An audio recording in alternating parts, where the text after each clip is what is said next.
Ayan, solid fire. Oh my god, look at that, guys. There's a lot of acne.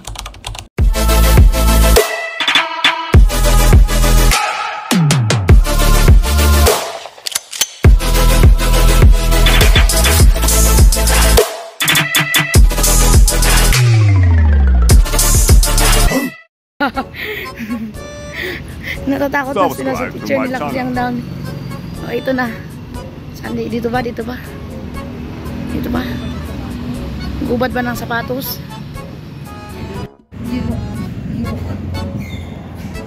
Halos magano tayo. Is this working? Is this okay? Good afternoon. I just called a while back that I had a point. Ayan ang face natin ngayon. Ang daming mga ako. Sa labasan. Dahil sa init ng panahon. Hindi talaga natin bagay ang pahinga. Kailangan natin umuwi eh. So ayan, nandito tayo sa loob. Ayan. Lay down. Okay. Yung in-avail po natin dyan na treatment is yung Acne Clear. 5 times po siya. And it's worth 6,000 baht. Okay, so every week pupunta po tayo sa clinic na yan. Okay, so itatry ko sana yung one time. Kaya lang naisip ko, baka sulitin na natin kasi baka mamaya hindi rin mawala at babalik din, di ba? Parang walang silbi din yung paggagastos mo ng malaki. So, yun na.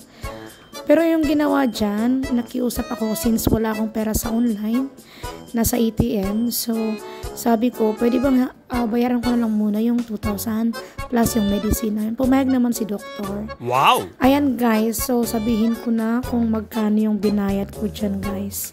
So, yung medicine is 1,080.